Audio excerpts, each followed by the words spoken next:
Hello student welcome to my channel.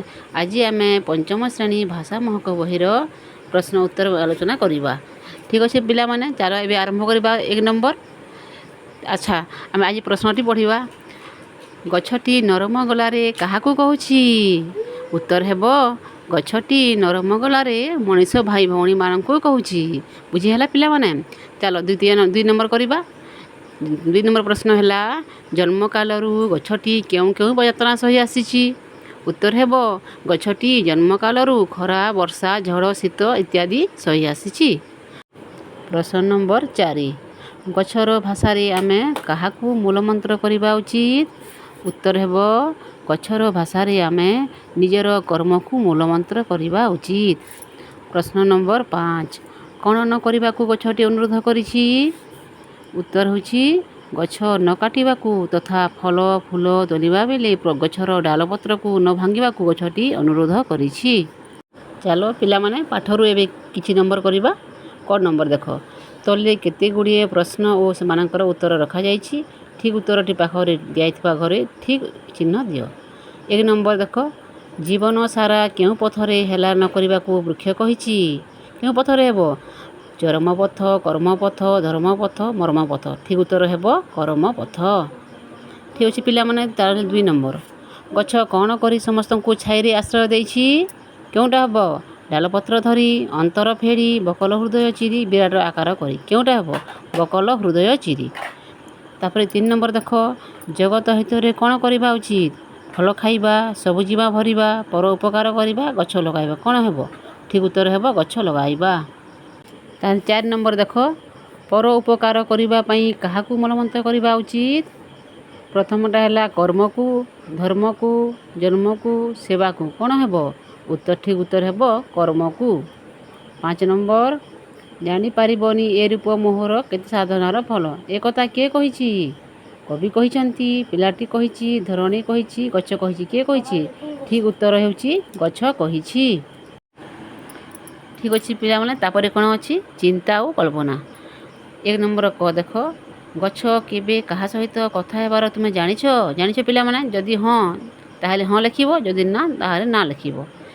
हाँ ताहले ख नंबर देख तुमे केबे गछ सहित कथा होइछ कि? जदि हाँ हाँ लिखिबो, ना हेले ना। मने रख गछ माने परस्पर सहित सह कथा हुअंती। ताहले ग नंबर देख मने कर तुमे गछटिए तेबे तुम बंधु सहित कौन कथबार्ता हेब कह। तुम कौन कथा बस भाविक लिखिबो पिला माने। ठीक अच्छे। 2 नंबर देख 2 नंबर कौन अच्छी नरम गलारे गछटी कही शुणरे मनीष भाई फल खाइबा बोला उछु मन आपत्ति मोहर नाही। ऊपर लिखित कवितार धाड़ी गछटी मनीष मानू ता दुख कथा जनाऊँछि। शेष में गछ लगाइबा आम मानू शपथ कराउछि। ख नंबर देख पिला माने दिने सकाले तुमे बुलुथिबा बेले हाथी छुआटे जाउथिबार देखिल। हाथी छुआटी तुमको देखी अटकी गला, तुमे भी अटकी गल। परस्पर को किछि समय चाहिल। धीरे धीरे तुम दुहिंक मध्य बंधुता आसिला। तुमे दुहे कथबार्ता हेल। तुमे दुहे कौन कथबार्ता हेल बंधु मेल आलोचना कर। ठीक अच्छे पिला माने तुमे गोटे हाथी छुआ देखिले तुम भितर कौन भावना आसी से सब बंधु मान मध्य आलोचना कर। ठीक अच्छे तापरे भाव और लेख।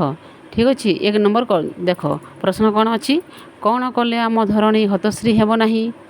उत्तर हेब गछ लगाइले आम धरणी हतश्री हेब नाही। 2 नंबर प्रश्न गछ ता जीवन रे की यातना सहिछि? उत्तर गछ ता जीवन रे खरा वर्षा झड़ काकर भली यातना सहिछि। 3 नंबर देख पिला माने आमे सबू गछ को किपरि कषण देउछे? उत्तर आमे सबू फूल फल तोलिला बेले तार डाल को भांगी कषण देउछे। 4 नंबर प्रश्न होची आम पाई गछ कौन साइतिछि? उत्तर गछ आम पाई फूल फल चेर मूल छाई साइतिछि। एबे 5 नंबर देख गछर उपकार पाई तुमे कौन करिवो? उत्तर हेब गछर उपकार पाई आमे गछ लगाई सेथिरे खत सार और पानी देई तार जत्न नहीं बढ़ाइबा। ठीक अच्छे पिला माने देख तापरे कौन अच्छी आस कविता को बुझीबा। देख 1 नंबर क्षीर नुहे ए तो लोतक धारा रे नयन झरई मोर ତାର ଅର୍ଥ କ'ଣ ହେବ? ଆମେ ଯେତେବେଳେ ଗଛକୁ ଡାଳ ପତ୍ର ଭାଙ୍ଗି ଦେଉ ସେଥିରୁ କ୍ଷୀର ବାହାରେ ନା, ସେଟା ସତରେ କ'ଣ କ୍ଷୀର? ସେଟା ଗଛ କହିଛି ସେଟା କ୍ଷୀର ନୁହେଁ, ସେଟା ହେଉଛି ତାର ଆଖିର ଲୁହ। ବୁଝିହେଲା? ତା 2 ନମ୍ବର ଦେଖ, ଧରଣୀ ହସିଲେ ଆମ ପରିବେଶ ହେବ ନାହିଁ ହତ ସିରି। ଧରଣୀ ହସିଲେ ଧରଣୀ କିପରି ହସିବ? ଯେତେବେଳେ ସବୁ ଧରଣୀ ପୃଥିବୀ ସାରା ସବୁ ଆଡ଼େ ଆମେ ଗଛ ସବୁ ଜିମା ଭରିଦେବା, ଗଛ ସବୁଠି ଲଗାଇବା, ତାହେଲେ ଗଛ ପରିପୂର୍ଣ୍ଣ ହେଇଯିବ ସବୁ ଜିମାରେ, ତାହେଲେ ଧରଣୀ ହସିବ ନା। ସେଇଟା ହେଉଛି ତାର ଅର୍ଥ ହେଉଛି ଧରଣୀ ହସିଲେ ଆମ ପରିବେଶ ହେବ ନାହିଁ ହତ ସିରି। 3 ନମ୍ବର ଦେଖ, ମୋ ଫଳ ଖାଇକି ମୋହରି ଆଗରେ ଶପଥ କରରେ ରହି। ଦେଖ ଶପଥ କରିବା ପାଇଁ କାହିଁ କହିଛି ଗଛଟି? ତା ଫଳ ଖାଇବାକୁ ମନା କରୁନାହିଁ, ସେ ଫଳ ଖାଅ, ଫୁଲ ତୁଲ, ହେଲେ ତା ପାଇଁ ଗଛ ଲଗାଅ। ଗଛ ଲଗାଇବା ପାଇଁ ସେ ଆମକୁ ଶପଥ କରିବା ପାଇଁ କହିଛି। ଦେଖ 4 ନମ୍ବର, କର୍ମକୁ ମୂଳ ମନ୍ତ୍ର କରିଣ ପର ଉପକାର କର। ନିଜ କର୍ମକୁ ମୂଳ ମନ୍ତ୍ର କରିବାକୁ ଗଛଟି କହିଛି ଓ ପର ଉପକାର କରିବା ପାଇଁ କହିଛି। ଠିକ୍ ଅଛି। ତାପରେ ଦେଖ ନେକ୍ସଟ କ'ଣ ଅଛି? ଭାଷାର କଥା। ତାପରେ ଦେଖ ଭାଷାର କଥାରେ କ'ଣ ଅଛି? କସ୍ତମ୍ଭ ଓ ଖସ୍ତମ୍ଭ। 1 ନମ୍ବର, ଗଛ ଆମକୁ ଫଳ ଖାଇବାକୁ ମନା କରିନାହିଁ। ତାର ଉତ୍ତର କ'ଣ ଲେଖିଛି? ଫଳ ଖାଇବାକୁ ବୋଲାଇଛ ମନ ଆପତ୍ତି ମୋହର ନାହିଁ। ତାହେଲେ 2 ନମ୍ବରର ଉତ୍ତର କ'ଣ ହେବ? ଗଛର ଆଖିରୁ ଲୁହର ଧାର ବହୁଛି। ତାର ଅର୍ଥ କ୍ଷୀର ନୁହେଁ ଏ ତ ଲୋତକ ଧାରା। ତାପରେ 3 ନମ୍ବର ଦେଖ, ପ୍ରଚୁର ଫଳ ଦେଖି ମୋତେ ଈର୍ଷା କରୁଛ। ତାର ଅର୍ଥ ହେବ ଆଜି ସିନା ତମେ ଈର୍ଷା କରୁଛ, ଦେଖି ଫଳ ମାଲ ମାଲ। 4 ନମ୍ବର, ସାରା ଜୀବନ କର୍ମ ପଥରେ ରହିବ। ଏ ସାରା ଜୀବନ କର୍ମ ପଥରେ ହେଲାନ କରିବ କେହି। 5 ନମ୍ବର ଦେଖ, ଆମ ପରିବେଶ ହତଶ୍ରୀ ହେବ ନାହିଁ। ଧରଣୀ ହସିଲେ ଆମ ପରିବେଶ ହେବ ନାହିଁ ହତଶ୍ରୀ। 6 ନମ୍ବର, ଦୁଃଖରେ ମୋ ପ୍ରାଣ ଜଳି ଯାଉଛି। ଜାଣିପାରିବନି ପରାଣ ମୋହର ଦୁଃଖରେ କିପରି ଜଳି। ତାପରେ ଖ ନମ୍ବର ଦେଖ, ଅକ୍ଷର ଶୟାଡ଼ି ଶବଦ ଗଢ଼, ପାରୁଅଛ ଯଦି ମାତ୍ରାକୁ ଯୋଡ଼। କ ସ୍ତମ୍ଭରେ ଅଛି ଯାହା ତମେ ତାହାକୁ ମାତ୍ରା ଯୋଡ଼ିକି ଶବ୍ଦ ଗଢ଼ିବା। ନବଜ କ'ଣ ହେବ? ଜୀବନ, ତଗଜ ଜଗତ, କତଲ ଲୋତକ, ରଧଣ ଧରଣୀ, ନଚସ ସୂଚନା, କର ପଉ ଉପକାର, ସମଜବ ସବୁଜିମା। ତାହେଲେ ଗ ନମ୍ବର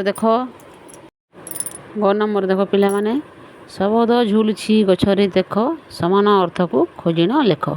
ଦେଖ ଏଠି ଗଛରେ ଡାଲଟି ଅଛି, ସେଥିରେ କ'ଣ ଲେଖାଯାଇଛି? ଗଛ, ପତ୍ର, ଲୁହ, ଆଖି, ଶପଥ। ଆଉ ଏଠାରେ ଲେଖାହେଇ ତାର ସବୁ ଅର୍ଥ ଦୁଇଟା, ସବୁ ଶବ୍ଦର ପ୍ରତ୍ୟେକ ଶବ୍ଦ ପାଇଁ 2 ଅର୍ଥ ଲେଖାଯାଇଛି। ଦେଖ ମୁଁ ତାକୁ ଖାତାରେ ଲେଖିଦେଇଛି, ତୁମେମାନେ ଲେଖିନେବ। ଦେଖ ଗଛର ଅର୍ଥ କ'ଣ? ବୃକ୍ଷ। ଆଉ କ'ଣ ହେବ? ପାଦପ। ପତ୍ରର କ'ଣ ହେବ? ପଲ୍ଲବ ଆଉ ଦଳ। ଲୁହର ଅଶ୍ରୁ ଲୋତକ। ଆଖିର ଚକ୍ଷୁ ନୟନ। ଶପଥର ପ୍ରତିଜ୍ଞା ଆଉ ପଣ। ଠିକ୍ ଅଛି। ତାପରେ ଦେଖିବା ଘ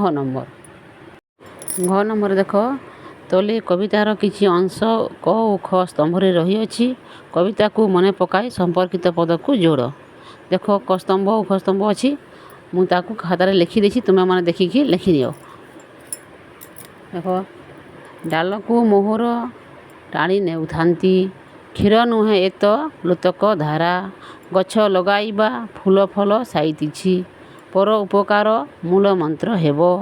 ଜନମ କାଳରୁ ବରଷା ଝଡ଼ ସହିଛି, ଜଗତ ହିତରେ ଗଛ ଲଗାଇବା। ଧରଣୀ ହସିଲେ ଆମ ପରିବେଶ ହସିବ, ଏ ରୂପ ମୋହର ସାଧନାର ଫଳ ଖାଇକି ଶପଥ କରିବା। ଠିକ୍ ଅଛି। 1 ନମ୍ବର ଦେଖ, ଆସ ଯୋଡ଼ି ଶବ୍ଦ ବିଷୟରେ ଜାଣିବା। ନରମ ଗଲାରେ ଗଛଟି କହଇ, ଶୁଣରେ ଭଉଣୀ ଭାଇ। ଉପରେ ରେଖାଙ୍କିତ ଶବ୍ଦଟି ଭଉଣୀ ଭାଇ। ଭଉଣୀ ଓ ଭାଇ ଶବ୍ଦ ଦୁଇଟି ମିଶି ଗୋଟିଏ ଶବ୍ଦ ହୋଇଛି, ତାହା ହେଲା ଭଉଣୀ ଭାଇ। ଏହାକୁ ଯୋଡ଼ି ଶବ୍ଦ କୁହାଯାଏ। କେହି ଯୁଗ୍ମ ଶବ୍ଦ ବି କହନ୍ତି। ଏଥର ତୁମ ବହିରୁ ଆଉ କେତୋଟି ଶବ୍ଦ ଖୋଜି ଲେଖ। ଦେଖ ମୁଁ ବହିରେ ଲେଖିଦେଇଛି, ଫୁଲ ଫଳ, ଚେର ମୂଳ, ଡାଳ ପତର। ତୁମେ ସେମିତି ବହିରୁ ଯଦି ଆଉ ଖୋଜିପାରିବ ପିଲାମାନେ ଖୋଜିକି ଆଉ ଲେଖିଦେବ। ଠିକ୍ ଅଛି। 4 ନମ୍ବର ଦେଖ, ଧରଣୀ ପଦ୍ୟ ରୂପରୁ ଗଦ୍ୟ ରୂପ କରିବା। ଧରଣୀ ହସିଲେ ଆମ ପରିବେଶ ହେବ ନାହିଁ ହତଶ୍ରୀ। ରେଖାଙ୍କିତ ପଦଟିକୁ ଦେଖ, ଏହା ହେଉଛି ପଦ୍ୟରେ ପ୍ରକାଶିତ ରୂପ, ଏହାକୁ ଗଦ୍ୟ ରୂପ ହେଉଛି ହତଶ୍ରୀ। ଏହିଭଳି ଆଉ କେତେକ ପଦ୍ୟ ରୂପ କବିତାଟିରେ ରହିଛି, ତୁମେ ସେଗୁଡ଼ିକୁ କ ସ୍ତମ୍ଭରେ ଲେଖ। ସେଗୁଡ଼ିକର ଗଦ୍ୟ ରୂପ ଖ ସ୍ତମ୍ଭରେ ଲେଖ। ଦେଖ ପିଲାମାନେ ମୁଁ ବହିରେ ଲେଖିଦେଇଛି। ହତଶ୍ରୀ ଯେପରି ହତଶ୍ରୀ ହେଇଛି, କରମରୁ ହେବ କର୍ମ, ଧର୍ମରୁ ହେବ ଧର୍ମ, ଈର୍ଷାରୁ ହେବ ଈର୍ଷା, ପରାଣରୁ ହେବ ପ୍ରାଣ, ମନ୍ତରରୁ ହେବ ମନ୍ତ୍ର, ଆସରାରୁ ହେବ ଆଶ୍ରା। ତାହେଲେ ଧନ୍ୟବାଦ ପିଲାମାନେ। ତୁମକୁ ଯଦି ଭିଡ଼ିଓଟି ଭଲ ଲାଗିଛି ତାହେଲେ ତୁମେ ଲାଇକ୍, ସେୟାର ଓ ସବସ୍କ୍ରାଇବ୍ କରିବାକୁ ଭୁଲିବନି ଓ ବେଲ୍ ଆଇକନ୍ଟିକୁ ଦବାଇ ଦେବ।